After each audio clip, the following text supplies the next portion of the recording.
So, yan na nga mga kabiyahero, no? So, nakakita tayo sa daan ulit, di ba? Siyempre, ng Honda PCX na ang forma niya is medyo pang gold wing ang dating. Siyempre, ayan yung side box. Siyempre, by AF Moto Philippines. Ayan, guys, napakaangas ng dating, di ba? Kung makikita nyo yung forma niya, yan, o, di ba? Ang ganda-ganda.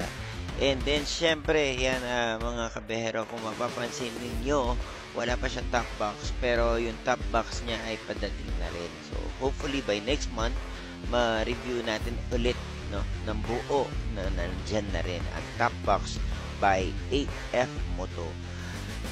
And syempre guys, susubukan na natin siya, yan, diba?